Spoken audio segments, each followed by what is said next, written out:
On this podcast, we talk about carbon-60, which is a very interesting compound that has shown to increase the lifespan in rats by 90%, which is crazy. It's also an antioxidant, and my guest today will explain how it works in humans. So stay tuned.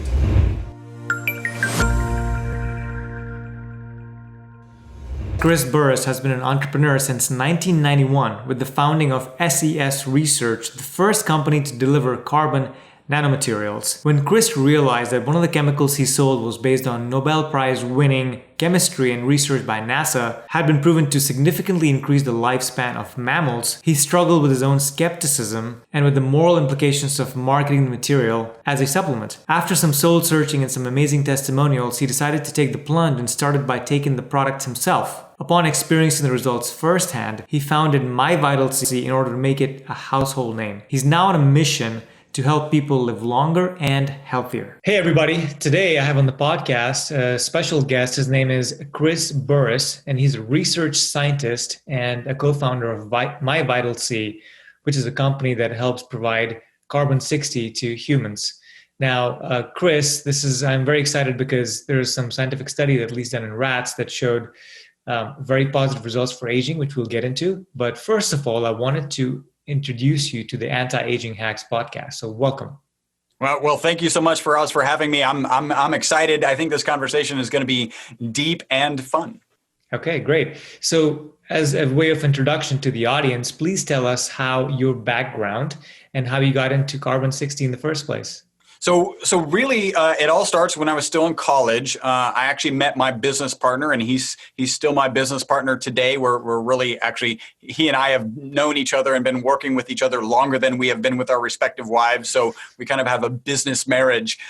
We met in physics class. I always remember that physics class because I felt like the professor was destined to be a physics professor. His name was Dr. Weinstein. So I just figured he's going to be a physics professor. We met in physics class, and my business partner, Robert, was working on the University of Houston campus for the Texas Center for Superconductivity. So it's a facility housed inside the University of Houston campus. And he was actually working for Dr. Paul Chu. We actually called that facility Chu's Castle because it was his acclaim related to superconductivity that actually got that facility built. Robert was working at the time, and we'll talk about the molecule here in a second. He was working at the time separating the material, isolating it so they could do some superconductivity studies, because it turns out this molecule we're about to talk about is superconducting. One day, Dr. Chu came in and was like, hey, you guys are young kids. This molecule, this powder is selling for $6,000 a gram. I think that's good to let that sit in. $6,000 a gram. Why don't you guys go start a company? You're young. My business partner, Robert, is from an entrepreneurial background, and he was like, yes. And they brought me on. I was studying mechanical engineering at the University of Houston, and they brought me on to help build that first piece of equipment to manufacture really buckyballs, carbon-60, and all the myriad of molecules that go with it called fullerenes. Those were actually discovered in 1985 at Rice University, also here in Houston.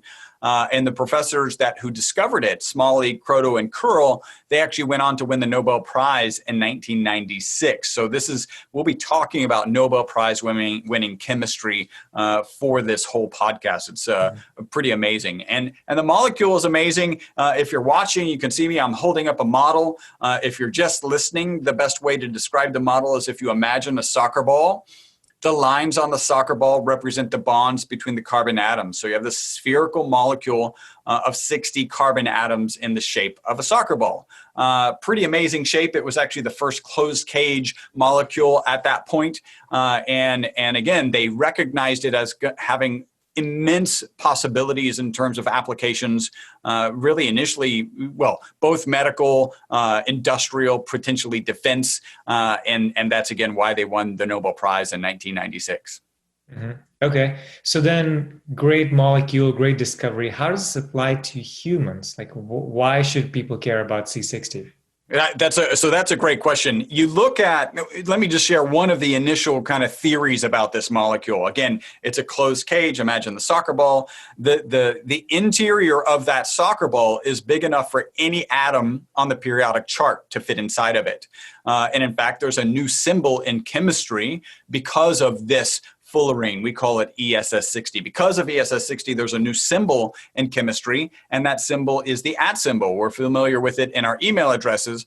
But if you see lanthanum at C60, what it means is an lanthanum atom trapped inside of C60. So not covalently bonded to the exterior or ionically bonded to the exterior, physically trapped inside of it. One of the early theories from a medical perspective was like, hey, we could put a couple radioactive atoms inside of this cage where the chemistry that we know, kind of biochemistry that we know that works on benzene, the benzene ring is pretty phenomenal in terms of chemistry for biology, actually works on the exterior of the cage, so we could get it to bind to cancer cells. And now you have this delivery of a radioactive atom directly to a cancer cell. So that was theorized early on.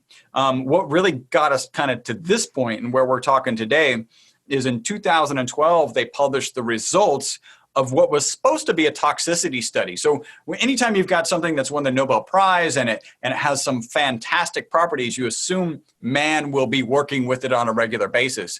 And if man is working with it on a regular basis, we need to know, is it safe to work with, or what are the paradigms under which it's safe to work with? So they did this toxicity study. In that study, they gave rats water, rats olive oil, and then rats olive oil with the ESS60 molecule. Instead of being toxic, it turns out that those rats given the MyVitalC formula lived 90% longer than the control group. And that's probably worth a pause. So you got $6,000 a gram and you've got 90% extension in life in mammals. It's the longest life extension result in peer-reviewed published research in history. I think you had 2 podcasts ago or so, you were talking about calorie restriction, and there's really good data on calorie restriction.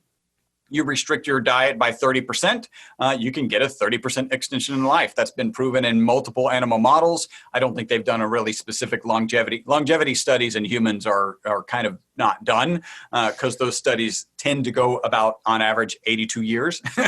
so taking them farther out, what does that look like? But I call that diet the starve yourself 1/3 to death diet. Maybe I'm not a good marketer, but nobody's signing up for that. And that's still only a 30% increase in your lifespan potential. In our case, we've got a result that's 90%. Again, it's in a rat model, but that has a lot of applicability. Not only did those rats live 90% longer, they also died without tumors. And there's a lot of value in this. If you think about a Wistar rat, typically lives 32 months, and that's actually when the Wistar rats in the control group, that group given water, lived on average about 32 months. A Wistar rat will have a known amount of tumors, and the amount of tumors increases for how long they live. They live another day longer, they have an additional mass of tumors in their bodies.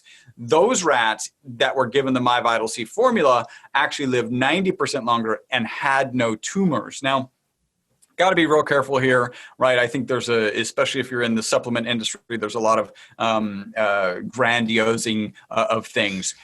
This is not a cancer cure. Just first and foremost, there's a big difference between taking care of cancers that have metastasized and actually being a cancer preventative. We know things as simple as exercise, good sleep, eating well. Those things are cancer preventative. So this particular piece of data shows that it's highly likely that MyVitalC has cancer preventative properties to it. So it's very important to make that distinction in my opinion. And so that result, pretty phenomenal. We started getting phone calls. Really, this is kind of a weird situation for me. I'm wearing my carbon nanomaterial hat. I'm selling to research institutions around the world, and people start calling me and saying, "Hey, Chris, how much in a dose?" And I'm like, well, you put this in tires and ink and batteries and solar cells. You don't, the data may be clear, but I'm a conservative scientist, so I'm not really comfortable saying what's in a dose. And again, it was very clear even back then in 2012, especially when that study came out, that C60 is for industrial applications. And there's actually peer-reviewed published research that shows if you improperly process C60, it's actually harmful. ESS 60 is C60 that's been processed for safer human consumption. But even though that data was on the table in 2012, again, conservative scientists, we actually added not for human consumption to all of our labeling for the first time. So from 1991 until 2013, we never had to say not for human consumption. In mid 2013, we had not for human consumption to our labeling. That's just to share with you what a skeptic I am, like how my approach is, and how conservative we are in nature. Ultimately, in 2017, a guy with a big YouTube following started talking about all the benefits he was getting on a daily basis. And my phone calls went from, how much in a dose once or twice a week to like 10 times a day. And that's when we kind of pulled back and said, okay, what are we going to do with this opportunity? Mm-hmm. Mm-hmm. Got it. So let's touch back on that study on rats that you talked about. They had an increase of 90%. As you said, that has never been shown in any mammal to date. So that was a fantastic study. Why didn't it receive more acclaim? Why wasn't it splashed in all the newspapers everywhere in the world? Being in longevity and carbon 60 still seems to be not a mainstream molecule. So why is this happening, Chris? Why isn't this research more mainstream? I don't know, right? So the reality is the scientific process goes first, hypothesis, right? And actually the hypothesis in this case was it was toxic for various reasons and potential similarities with benzene. They assumed it was toxic and we're trying to figure out how to work with it safely. So the scientific process, start with a hypothesis, do a test, get a result. The result was actually this 90% extension in life. The next step is actually for another research group. You can never have the same research group. You have to have another research group replicate the results. And I can talk about something that's similar that kind of supports those results that we just got in actually last week. But we're actually also, in addition to the study that I mentioned to you already, Faraz, and we'll talk about, we're already driving and pushing forward to have an additional rat study done. I think that second one, when it's published, is going to be the thing that I'll be like, okay, so the first one, maybe the answer is because it's 90%. And if it had been like a 40%, people would have been like, oh, okay, that's in line with calorie restriction. It's just a little bit better. Let's spend more time looking at it. But when you get to 90%, what are people's typical reaction when that happens? Yeah, they don't really believe that it will work for them. It's too fantastic. Yeah, well, and you can imagine really as a company, the marketing challenge we have, because if I've got a 30-second or a 1-minute commercial and I'm like, the data that we have says that this could help you live longer, potentially 90% longer, what's your first reaction going to be? Now, if you dig in and understand the company and actually understand the original research and maybe connect with me on a podcast, then you have this faith that, okay, there's potentially some legitimacy here. And I say potentially because I'm not this mad scientist genius who went back in his lab and said, hey, I've got this thing. And because of this thing, Faraz is going to live a lot longer. Mm-hmm. I'm just a guy who has this powder and they do this study. And now, I'm providing this material and just fielding amazing testimonials on a regular basis. And so I don't have a particular marriage. It's my baby in the sense of a business, but it's not my baby in the sense of I've created all my brain power went into creating this product, if that makes sense. Sure. So let's talk about what we think it's doing in the body, right? I don't know that we know for sure, but we've got a hunch of what it may be doing. I think I've heard you say that it's a powerful antioxidant, that it can cross the cell membrane because it's such a small molecule. But how is it really helping us as far as we know? So what we know today, and the reality is smarter people, much smarter than me, are actually going to ultimately dig into this and figure out the exact mechanisms. If you think in terms of aging, right, a lot of the medical community believes that aging is related to oxidation, so that antioxidant capability you just mentioned. fits in there. Okay, great. It's a great antioxidant that helps prevent the oxidation. The other is inflammation. And I have to be really careful for FDA purposes when I talk about inflammation. And the reason, and I'll explain it, the FDA has equated, meaning if you're talking about inflammation, you are absolutely abjectly talking about disease. We know this is factually false because we can go have a workout and get inflammation and know that inflammation isn't related to disease. Mm-hmm. But because the FDA has said they're the same thing, I've got to be careful when I'm talking about anti-inflammatories. So what you can say is that this product, our product, fits perfectly well inside of an anti-inflammatory diet. That's a diet that's known to have reduced stroke, reduced heart attacks, actually an increase with the blue zone. And I know that was mentioned in your two previous podcasts, that not only is it their diet, but it's also their exercise or their daily living regime. But that's all associated with that anti-inflammatory diet. So you've got checking off those two boxes are some of it. You're right. It's a nanomolecule, so it can cross the cell membrane. We know that it gets into the mitochondria and participates in some way with the ATP processes that are going on in there. For those who don't know, the mitochondria is the powerhouse of every cell. So every one of your cells has a mitochondria. It's the thing that's providing energy to your cell so that your cell can continue to function.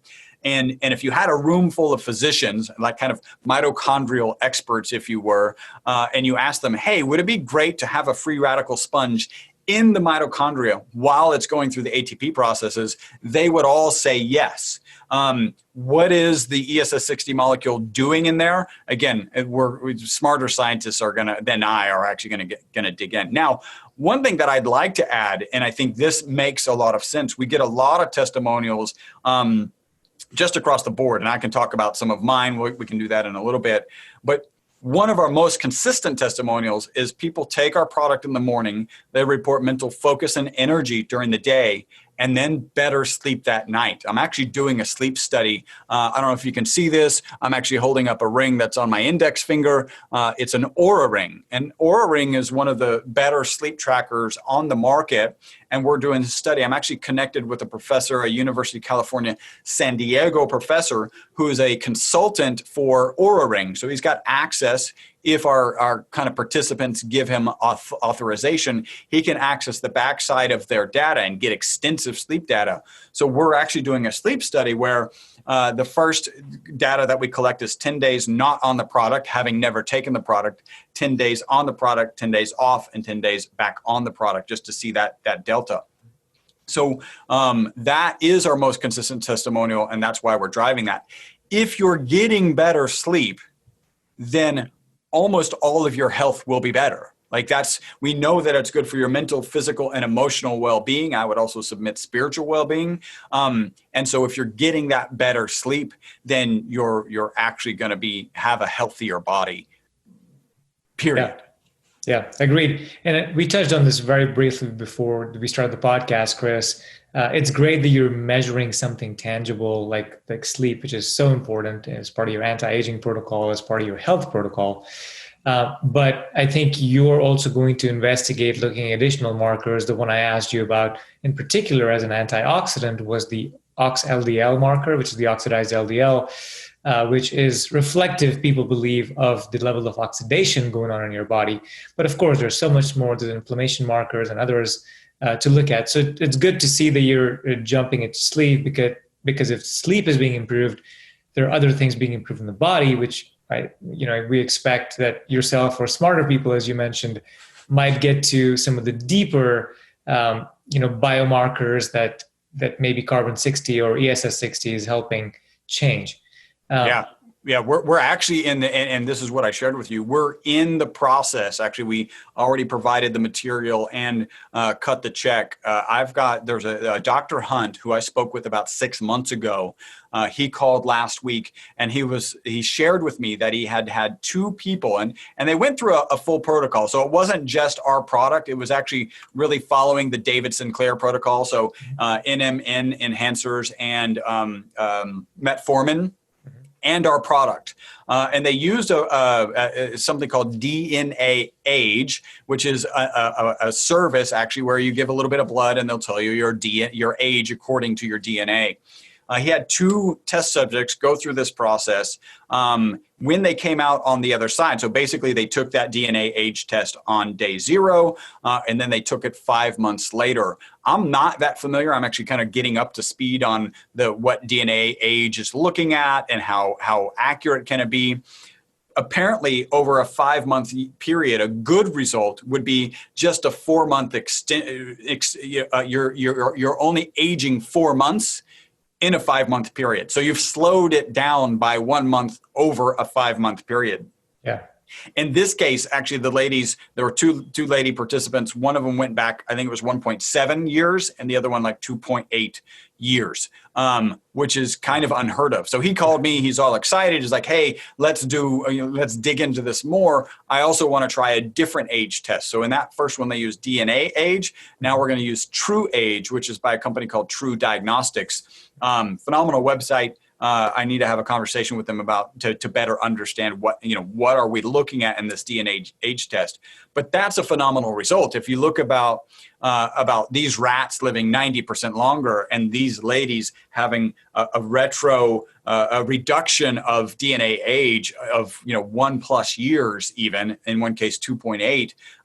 That's a phenomenal result. And we're really excited about what we're going to be able to do with that data and what it's going to mean kind of for this. And, anti-aging is just shooting off. And I think a lot of it is, of course, David Sinclair's book. But just everybody's biohackers, everybody's more interested in this. I don't know what your experience is. Probably not your audience at all, but I can share when I tell people about this initial study, right? 90% extension in life. And then I say, so I have this product available. You wouldn't believe, or maybe you would, how many people say, why would I want to live longer? Mm-hmm. Mm-hmm. And for me, like I've always, in my head, even before this product landed in my lap, I was always like, my goal is 125. Like for whatever reason, I was like, let me get to 125. That's what I want to do. And then I share with those people who are like, I wouldn't want to live longer. I say, well, if you had the same mental capacity and you had the same physical capacity that you do today, would you be interested in living longer? And it's still a little disappointing. Not everyone says yes. I think those people who at that point don't say yes maybe need to reevaluate their life and do some different things, because I feel like same mental capacity, same physical capacity, I'm good. But that changes the tune because we don't have the capability yet. I think, well, obviously we have the capability. We have equated old age with being infirmed, right? And one of the things I kind of joke is in the original notes on those rats that lived 90% longer, there's nothing that says those rats were using little walkers and carrying little oxygen tanks around. Mm-hmm. They lived healthy rat lives just 90% longer than the control group. Yeah, it's very fascinating how the population in large views this new field of longevity and anti-aging, as it's referred to. And I get a lot of that from the audience as well.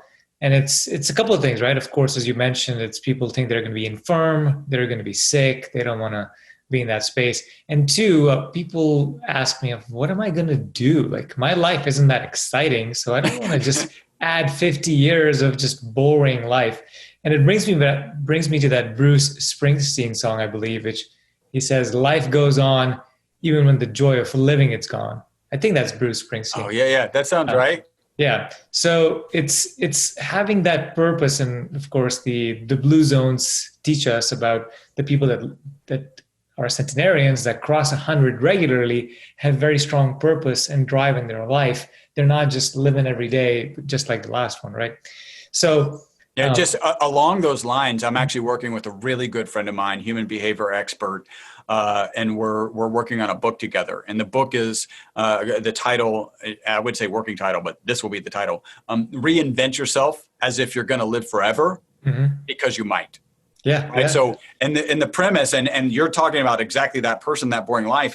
If you've kind of mapped out your life and it's only 3 more years before you retire and you have enough money to make it the 10, 15, 20 years that you're supposed to live after that, what if I tell you that 15 years, 20 years is now another 50?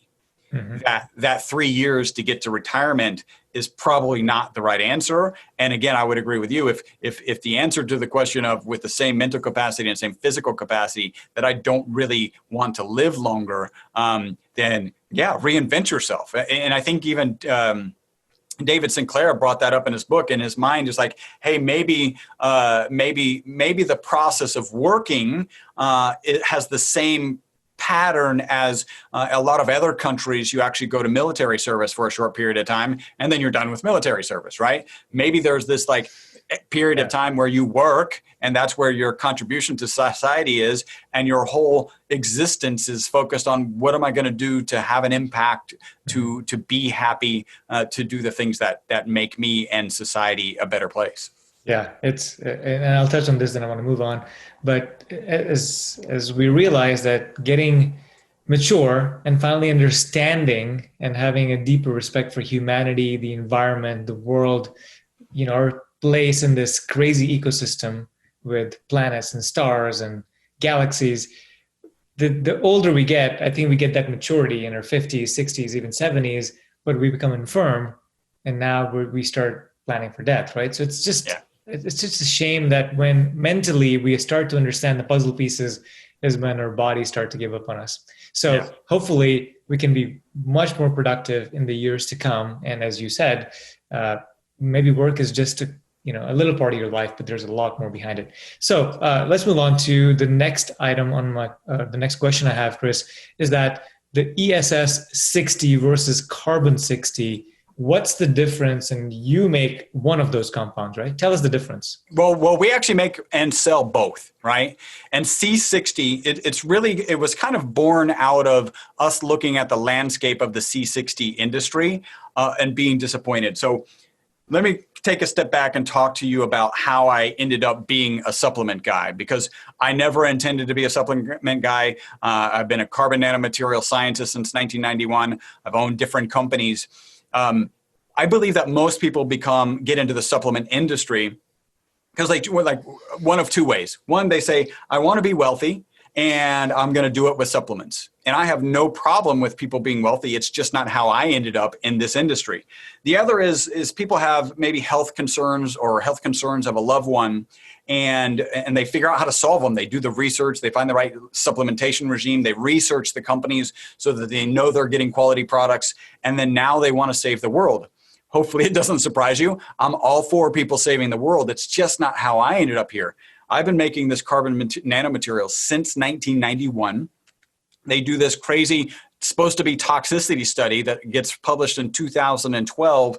And now I'm in this supplement business, right? So it's a very, very unique position that I'm in as I'm trying to deliver these good products to people. So as we came into it, and one other hesitation, that was a hesitation I had getting into the supplement industry was the fact that the supplement industry is just suspect, right? I think that's maybe the right word. There's articles out there that say 50% of the products on the market don't have what they say they have in them. So I was concerned about, am I going down this path? And even if even if my pedigree is science and we make sure our products have what they have in them, because we're a little different because we've been delivering to research institutions around the world. When I take a gram of C60 and I sell it to the Naval Aeronautical Weapons Station, the first thing they do is give it to some intern or a grad student to go test in their HPLC. So I can't sell them junk. You look at other people in the industry, their customers have only ever been people like, how many HPLCs do you have, Faraz? Like a couple in your garage, of course, right? No one has the equipment to test these things. And so they just take people's words for it. In our case, we've got the equipment, we've got the pedigree, we deliver high quality products, and going into the supplement industry that didn't seem to do that, or at least there were massive questions about whether they did it, concerned me. Now we get into the industry, and pretty quickly there's actually a purveyor of, and I'm going to do air quotes here, of C60, who literally has no C60 in his product. I don't believe that negative marketing is a good strategy. I think it hurts your industry. But I've actually made videos demonstrating how easy it is to show that he doesn't have C60.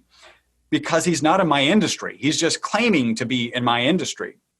So that was right away. Then we actually purchased 22 of the main products that are on the market that are selling C60. And the way I describe it is they were woefully low in their concentrations. Only one other company actually met our specs. And by the way, our specs are the specs that were on all their bottles. So these other companies tend to copy us in terms of specifications, but not deliver the value. So one of the things I said is, let's look at this so that we can keep the consumer safe. C60 is for industrial applications. If you turn it into water soluble, and actually research is kind of switching in this area, but if you turn it into water soluble or you don't process it properly, there's peer-reviewed published research that shows that it's actually harmful. All of the data that shows that C60 is good is actually using a product that the specifications of ESS60. ESS60 is C60 that's been processed for safer human consumption. Okay, I've heard that olive oil mixed with C60, carbon 60, was used in the rat study. Is that what you're using as well to mix it with? Yeah, we definitely mix it in olive oil. Olive oil is the oil that has the highest concentration. So if you come to us as a new customer and like, hey, what should I try? We actually have ESS60 in olive oil, in MCT oil, and in avocado. Olive oil holds the highest concentration of ESS60. That's about 0.8 milligrams per milliliter.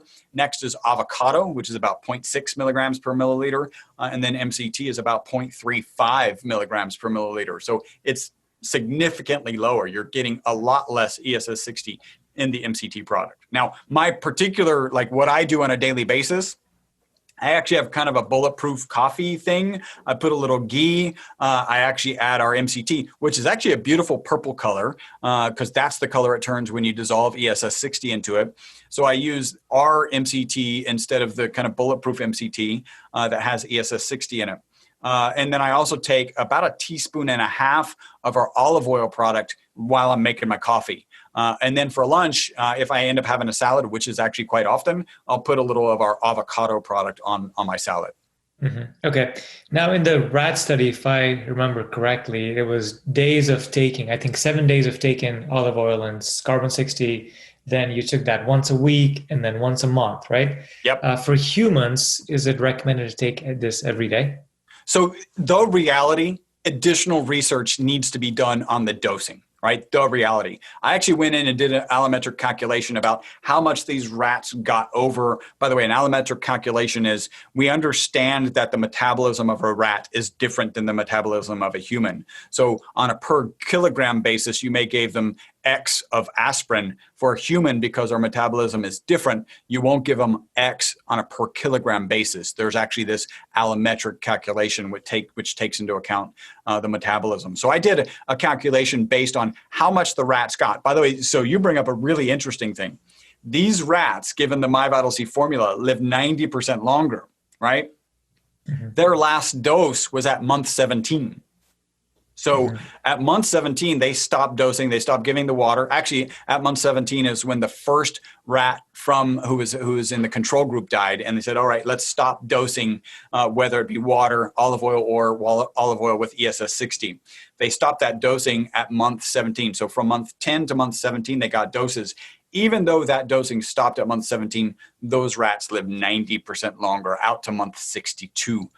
So it's a pretty phenomenal result. So I took the dosage and kind of averaged it out over the average lifespan of a rat, of a Wistar rat, the average lifespan of a human. And so we ended up with this 5 ml, which is 1 teaspoon approximate daily dose. I can tell you, we could debate, hey, it's possible you take it once a month. It's possible you take once a week. I know that if I'm in the middle of the day, and this doesn't happen anymore because it's part of my routine, but really in early 2018 when I was taking it regularly, if I started yawning in the middle of the day, I could look back and know that I hadn't taken my product that morning. So so I feel the difference, and we've got more testimonials that support that. Mm-hmm.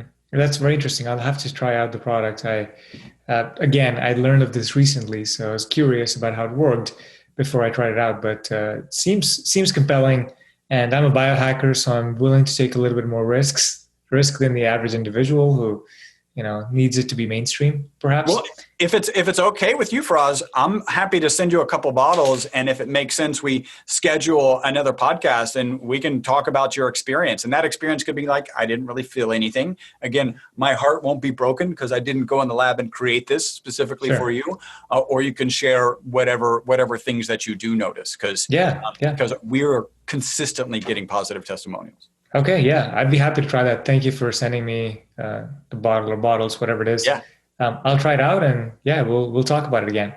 Now, Chris, how do people find you? Where do they buy the product if they want to get it? Absolutely. So we've made a link for your audience specifically. So if they go to myvitalc.com/anti-aging hacks, they'll be on a landing page that's good for them. We also have a $15 coupon, and the coupon code is anti-aging hacks. What I will recommend when you go to that, again, it's myvitalc.com/anti-aging hacks.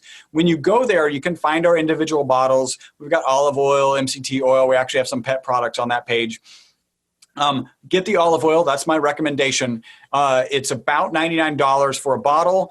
You get a 25% discount on a subscription. So you could actually kind of anti-age hack the system and get on subscription. Our staff is not trained to, you can cancel at any time. Our staff is not trained to talk you out of it, but take advantage of that 25% discount. Okay, so you can sign up for the subscription. In 2 weeks, you can cancel the subscription. Yes. And you've gotten the 25% discount. And then will the anti-aging hacks discount apply on top of that too, Chris? It'll still, yes, that $15 is off of your first purchase. So yes, that'll still apply. Okay, so you can really anti-aging hack this product. So yes. I'm not used to, the owner of a company telling you how to hack and get a cheaper product, but I appreciate that. We just want as many people to try this. If it works for them, I can tell you this. This is an interesting statistic. I was on a phone call with Amazon's marketing department, and they shared with me that 68% of the customers who ever buy our product again. In the C60 space, it's only 23% of people. Very cool. We just have the best product that's out there. And you can find it by searching for ESS60. That's what'll keep you safe. Okay, Chris, one last question for you. What are your top 3 anti-aging or healthy hacks for the audience? Well, of course, the first one is my product. So I take my product on a regular basis, and there's building data to support that. The next one is exercise, right? So and really this year, I'll put that. So I might have to give 4. So I'm doing some HIIT, right? High intensity interval training. And I'm doing that a couple of times a week, and then kind of doing more moderate exercise the rest of the time. I changed my diet. So at the beginning of this year, I started doing, I was actually interviewed by Dr. Gundry. I don't know if you're familiar with Dr. Gundry. He's got a great book, Plant Paradox, Longevity Paradox. He talks about lectin-free diets. At the beginning of this year, I ended up losing 20 pounds because of being on that diet. So that's part of it. And part of what he recommends, and apparently everybody and their mother is recommending right now, is intermittent fasting. So I do intermittent fasting on Mondays and Tuesdays, and then just eat regularly the rest of the week. Okay, that's cool. Well, Chris, I appreciate you coming on the Anti-Aging Hacks show. Thank you very much, and I hope to talk to you soon. Thank you very much, Faraz.